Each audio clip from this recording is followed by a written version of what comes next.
For better or for worse, Unreal Engine 5 is the game engine of the future and even the present. In this video, we'll be looking at 6 of the latest Unreal Engine 5 games, but there's a ton more coming, including big name developers that used to work on their own engines, like CD Projekt Red, the makers of Cyberpunk and The Witcher. Well, the next Witcher game will be using Unreal Engine 5. So is your GPU ready for Unreal Engine 5? Well, let's take a look at the RTX 4060. A lot of people are going to gravitate towards 60 class GPUs, and is the 4060 up to the task? We're going to be looking at 1080p resolution as well as 1440p, and we'll be looking at the Ultra preset as well as the High preset, and looking at using DLSS and even frame generation when it's available in the game that we're testing. Now, I'm not going to go below the High preset for a couple of reasons. One of them is just time constraints. I'm doing a lot of testing already at looking at all the settings we're looking at, but also a lot of times in these games, going below the High preset turns off some key Unreal Engine 5 features, such as the Lumen Global Illumination system and things like that, so you're not really getting the full Unreal Engine 5 experience if you're going below those settings. Now, you might need to upgrade your graphics card for Unreal Engine 5, and today's sponsor, Jawa.gg, there will be a link in the video description and pinned comment, can help you do that. One thing is you can take a look at searching for GPUs in the used market, which is oftentimes going to let your budget go a lot further. But also, you should sell your old hardware to fund your upgrade. A lot of people leave money on the table by not doing that. And a lot of people find that it's just too inconvenient. When I've talked to people who say they don't want to do that, it's like, well, I don't want to meet with somebody locally and get mugged or something, you know. Okay, well, Jawa can simplify the process by buying it from you directly. It's as simple as this. Get an offer by telling them about your GPU model and condition. It's an instant offer.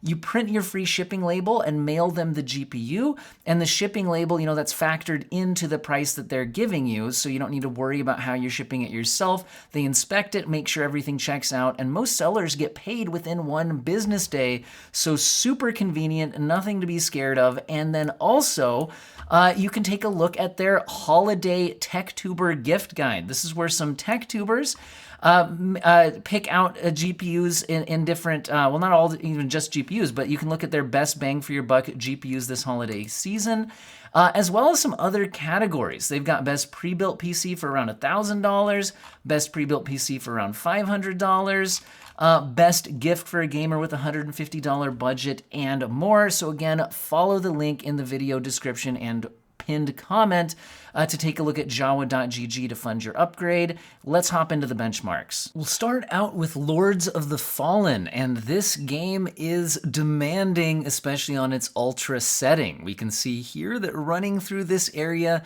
brings us to an average of 40 frames per second at 1080p ultra. And dropping down to the high settings, though, do give a massive performance boost, a 40% performance boost over the ultra settings, bringing us to an average of 56, which is still under 60 FPS. And also, if you look at the 1% lows, so the most demanding bits, we see a 34 FPS versus 45 FPS. So 32% improvement by going to high instead of ultra, but still well below the 60 FPS mark. So if you are willing to play at high settings instead of ultra settings, you can get pretty close to averaging 60, but it's certainly not a locked 60, and you're under 60 much of the time. However, I've been noticing that Unreal Engine 5 games respond extremely well to DLSS and just upscaling in general.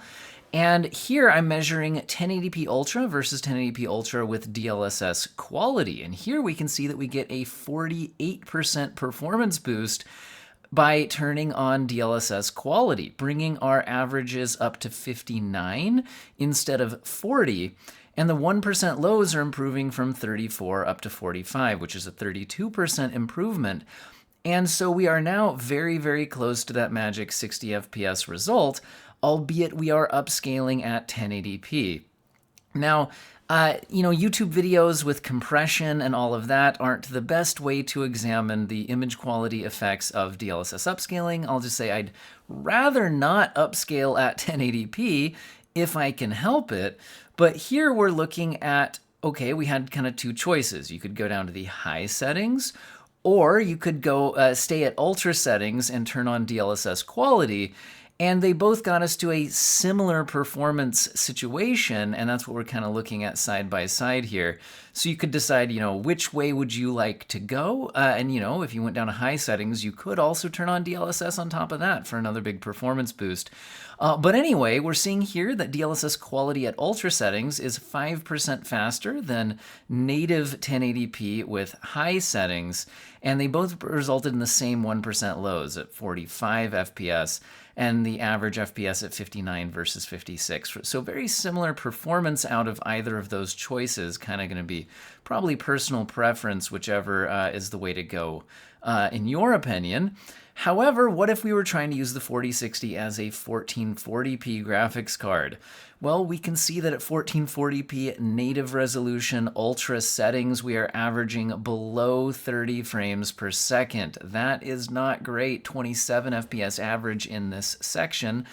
And if we drop down to the high settings, we get a massive performance boost. We gain 44% performance versus the ultra settings, 39 FPS average versus 27, which unfortunately means we're still way below, the magical 60 FPS mark. Although I will say that, around 40 FPS does feel a lot better than around 30 FPS. But again, I don't think either of these frame rate targets are quite where most PC gamers are hoping to be. So what does DLSS do for us? Here we're measuring 1440p Ultra native on the left versus 1440p Ultra with DLSS quality enabled on the right-hand side. And we are getting a frankly incredible 70% performance boost. And at 1440p resolution, you have a lot more pixels to work with even when you are enabling DLSS. And I find that the image quality hit is not much compared to the 70% performance gain that we're getting. It's unfortunate that even a 70% performance boost still leaves us at 46 frames per second average through this scene, and 1% lows are 23 versus 38 comparing native to DLSS quality. But still, quite frankly, that's a massive performance boost from upscaling, and you can see that this game at least is again responds very well to DLSS. Now, interestingly, at 1440p resolution, the choice of going at native high settings versus ultra settings with DLSS is actually skewed, I think, a little more in the favor of DLSS versus what we saw at the 1080p resolution, where here we're actually seeing ultra with DLSS quality 18% faster than native resolution at high settings. It's a 46 FPS average versus 39. And in the 1% lows, it's a 15% advantage, 38 FPS versus 33. Although, again, neither of these options is reaching 60 frames per second. And again, for the amount of testing I had to do in a lot of games in this video, I didn't then also enable, DLSS on top of 1440p high or turn down even further from here. So this is kind of where I left it for this game. Also, that game did not support DLSS frame generation. The game said that it had crashing issues. So let's move on to the next game. This is the RTX 4060 versus Talos Principle 2. We're looking at 1080p ultra settings on the left and 1080p high settings on the right. We're getting 57 FPS on our ultra settings and 82 FPS on the high settings. That is a 44% performance boost, dropping down from ultra settings to high settings. So certainly seems worth it for that performance boost, although here we were at least close to 60 FPS at ultra settings. 1% lows are 42 versus 61. But what if you wanted to use DLSS? Again, we were seeing massive performance boosts in Lords of the Fallen, so how about Talos Principle 2? It's looking like here we are seeing a 58% performance boost using DLSS quality versus native ultra settings. It's 90 FPS versus 57, and the 1% lows are at 68 versus 42, which is a 62% boost from using DLSS quality here. So again, we're seeing Unreal Engine 5 responding extremely well to upscaling from a performance perspective. Now again, upscaling at 1080p, not my favorite thing to do, so that is just, something to think about. So if you were looking at comparing these two options, you could play at high settings, native 1080p on the left, or ultra settings, but with resolution scaling using DLSS quality on the right, we're seeing that performance-wise, DLSS actually gains you more. It gets us to 90 FPS, whereas native high settings get us to 82. It's a 10% performance advantage for DLSS, and the 1% lows have a 12% performance advantage.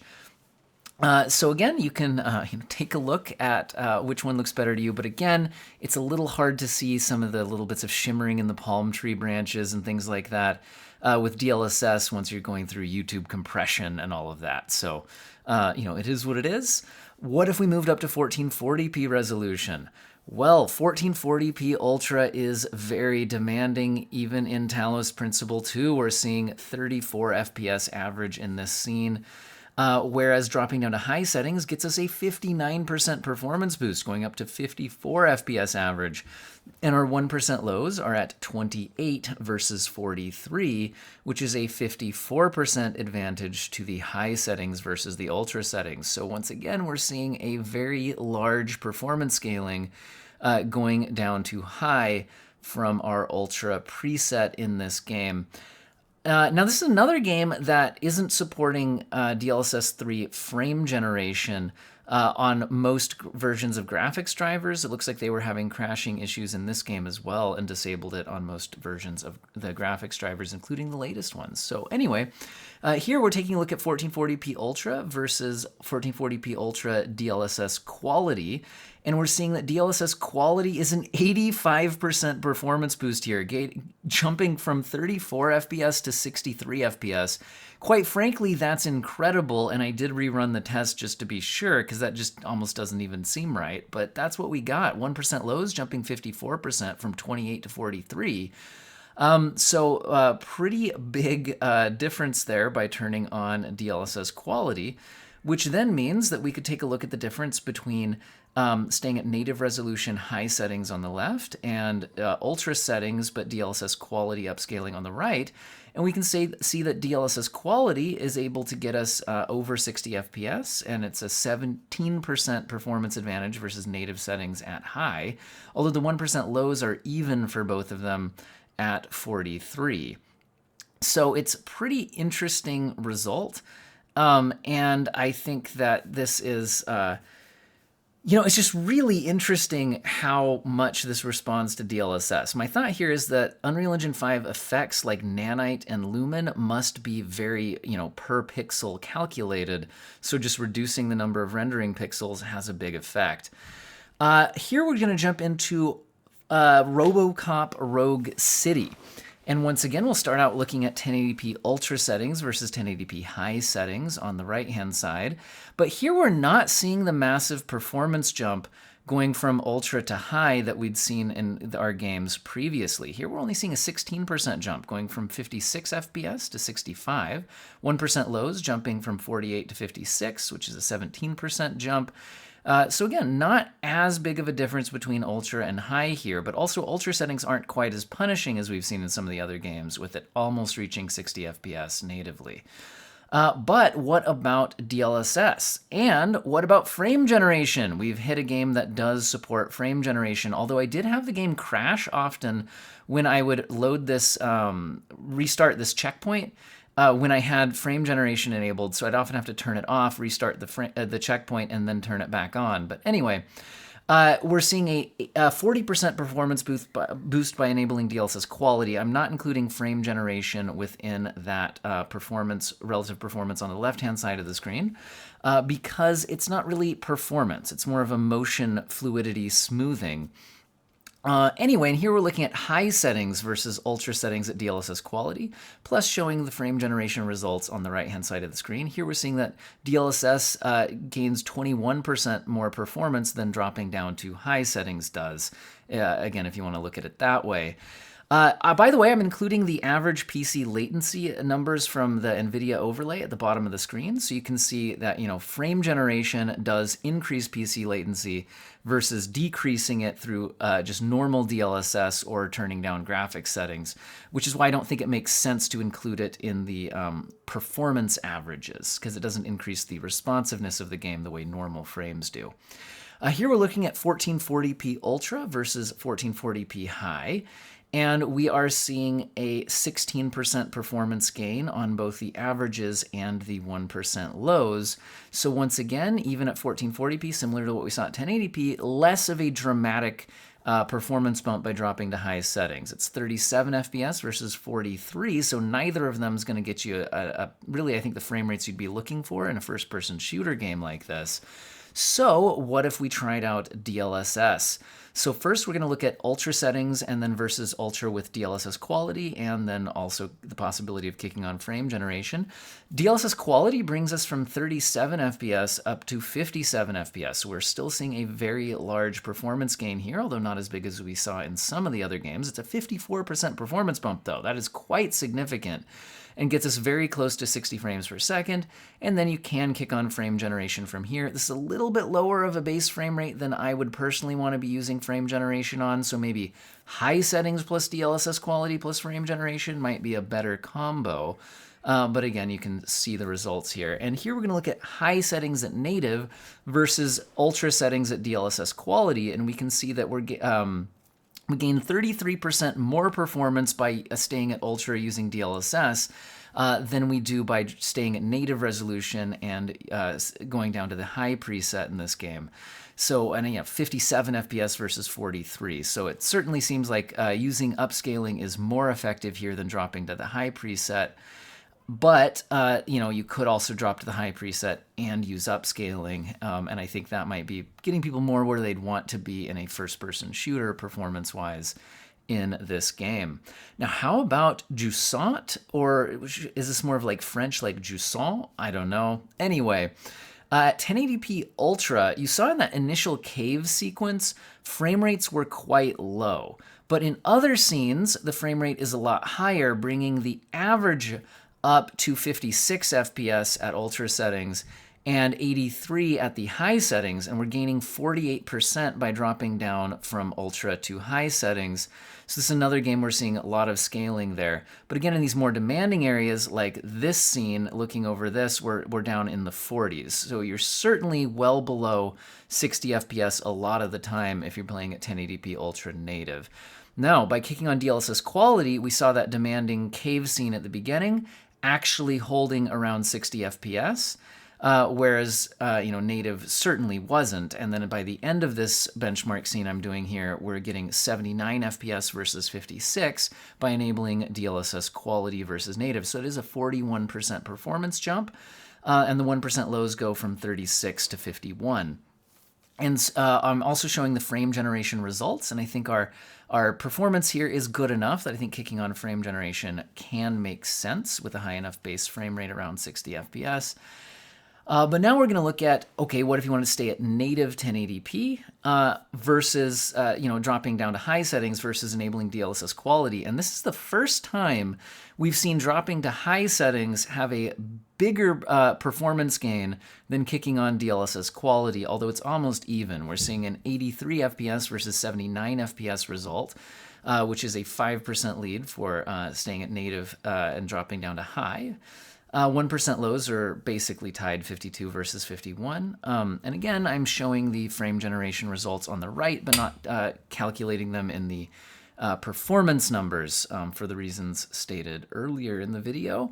Now, what about 1440p? We can see that in that demanding cave area, the ultra settings drop below 30 frames per second. You can see that in the 1% low results where we get 25 versus 36, and dropping down to the high settings does gain 43% FPS, but that still doesn't get us to a 60 FPS average and certainly doesn't get us to holding 60 in the more demanding areas. Again, 57 versus 40 on the averages, but the 1% lows are 36 versus 25. And we can see, again, in the more demanding areas here, it can certainly be quite demanding.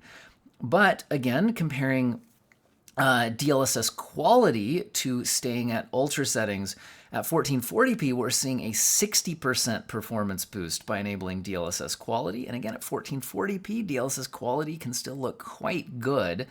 And that is jumping our average FPS by the end of this run from 40 to 64. And the 1% lows from 25 to 40. Again, both of those are a 60% jump. And that's pretty good. Although again, in some of the more demanding scenes, we can still be dropped below 60 FPS. And here we're going to look at what if you stayed at 1440p high native resolution versus keeping the game maxed out at ultra but kicking on DLSS.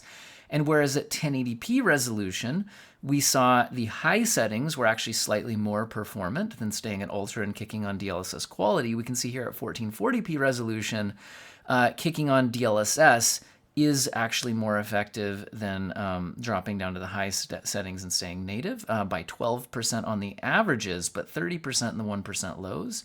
Averages are 64 versus 57 and 48 versus 37 in the 1% lows. Let's jump into Remnant 2. Here we're looking at the Ultra preset at 1080p versus the High preset at 1080p. And believe it or not, it's 54 FPS versus 52. That's only a 4% improvement by going down to high settings, and the 1% lows are tied at 45.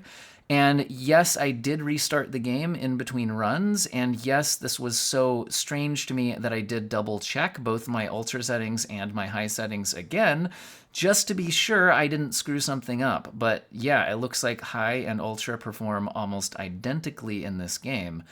At least in this particular scene that I'm testing here. Maybe other areas scale differently, I don't know. However, kicking on DLSS does give a 39% performance boost versus the ultra settings at native, getting us to 72 FPS average versus 52 at native.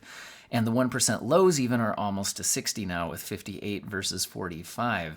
So you do gain a good chunk of performance here by going down to this point. Now, I will say that Remnant 2, unlike I think all of the other games we've looked at, I don't believe uses the Lumen global illumination. So I wonder if that has something to do with the not scaling as dramatically going from ultra to high. It's possible. Also, the ultra settings don't turn on virtual shadow maps. And so I did leave those off. The game has a toggle where you can turn on detailed shadows, but I was just sticking to the presets here. So I wonder if originally the game had the detailed shadows on the Ultra preset and then took them out. Anyway, whatever. Here we're looking at 1080p high native resolution versus 1080p Ultra with DLSS quality and then also with frame generation. We're seeing by enabling DLSS quality, we gain 33% performance, 72 versus 54. And so here it certainly looks like ultra settings are with DLSS is a bigger boost than dropping down to high, but again, we didn't see high do much for us at all. And if you thought that was just a weird fluke at 1080p, it's same kind of thing happening here at 1440p, where going down from ultra to high only gains us 2 frames per second, 37 versus 35, which is a 6% performance improvement. The 1% lows are also gaining 2 FPS from 30 to 32, which is about a 7% performance improvement. So once again, just not that big of a difference between the high settings and the ultra settings in this game, at least again in the scene that I'm testing here. Now we are down in the 30s. So this is certainly not where we want to be, and dropping to the high preset did not get us where we needed to be. So maybe DLSS will come in and save the day. It's looking like DLSS quality will give us a 54% performance improvement versus native settings, getting us to 54 FPS average versus the 35 we had at native. And again, at 1440p, DLSS quality looks pretty good, and I think that the performance versus visual quality calculation here certainly makes sense to kick on the DLSS quality. It didn't quite get us to 60 FPS, so maybe you'd want to look at tweaking some other settings as well, in addition to kicking that on, depending on what sorts of frame rates you're targeting. And here, unsurprisingly, when we compare 1440p dropping down to high settings versus staying at ultra and kicking on DLSS quality, since we saw high settings not really do much for us in this game compared to the ultra settings, it's very clear that kicking on DLSS quality is more effective than dropping down to the high settings. It's specifically 50% more effective at gaining performance. And we're seeing 54 FPS versus 36 FPS. And the 1% lows are 44 versus 32, which is a 38% improvement to the 1% lows.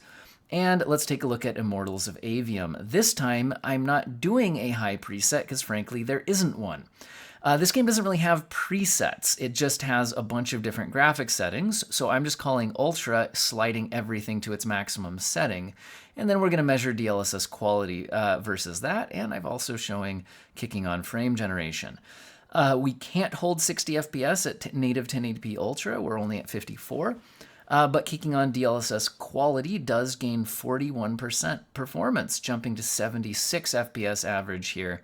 And the 1% lows jump from 40 to 56, which is a 40% performance improvement. And again, you can kick on DLSS frame generation if you'd like additional smoothness to your motion on screen.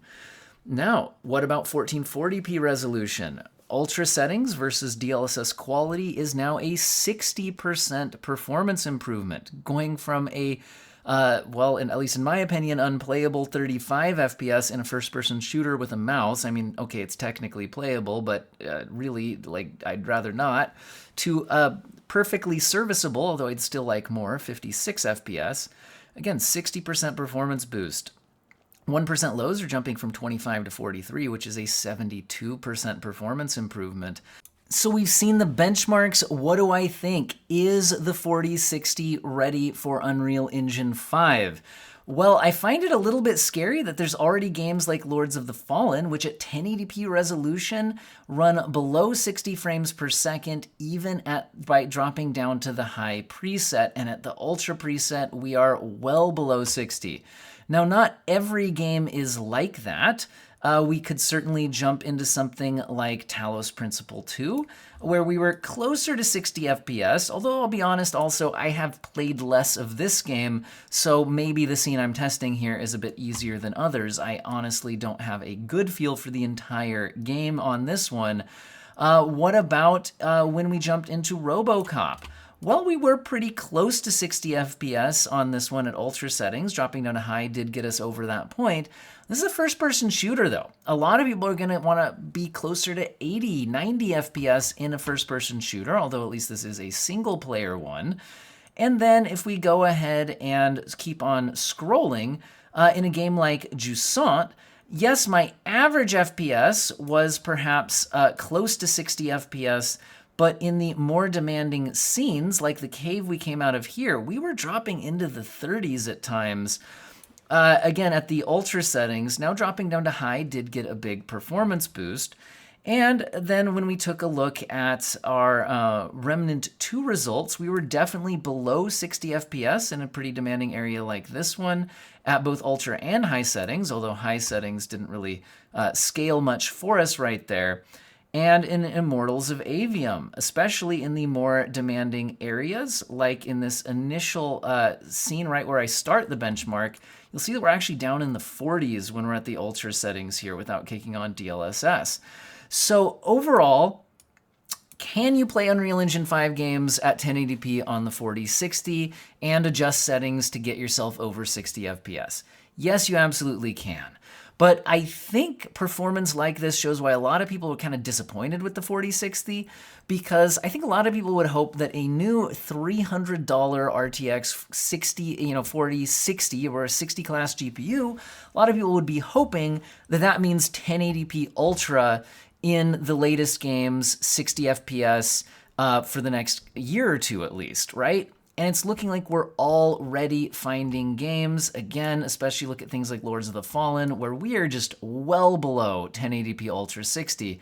And these aren't, even games that are kicking in a path tracing mode or anything like that. Now, it's also interesting to see that, DLSS and Unreal Engine 5, or I guess I should say Unreal, just upscaling in general. Unreal Engine 5 seems to be very per pixel calculated. So lowering your rendering resolution seems to have a dramatic impact to your performance, much more so than we're used to seeing in a lot of previous games and other engines. So it's good to have the DLSS stuff available, but again, upscaling at 1080p resolution isn't really ideal. Usually the higher pixel count you have, you know, at 4K resolution, DLSS quality is almost identical to native, but at 1080p resolution, you can usually see loss of detail, a bit more shimmering on edges of things like that. So I know, interesting stuff. So I think, you know, the 4060 can get the job done here. It's not like any of these were completely unplayable, especially as you adjust settings. But again, it is certainly not going to be a 60 FPS ultra settings GPU, even at 1080p resolution, which I think is a bit disappointing. And again, just because games are using the same engine doesn't mean they're all going to be equally demanding. So as we go further, you know, years ahead, games generally do tend to get more and more demanding. So if we're already struggling a bit here in some of these more demanding ones at 1080p, it's just yeah, I think I would try to target more performance than a 4060 offers if you can within your budget. And on that note, to wrap up the video, remember that you could follow my link in the video description, take a look at today's sponsor, Jawa.gg, and you can stretch that budget by buying used and selling your current hardware to fund that upgrade. I hope all of you have an excellent day.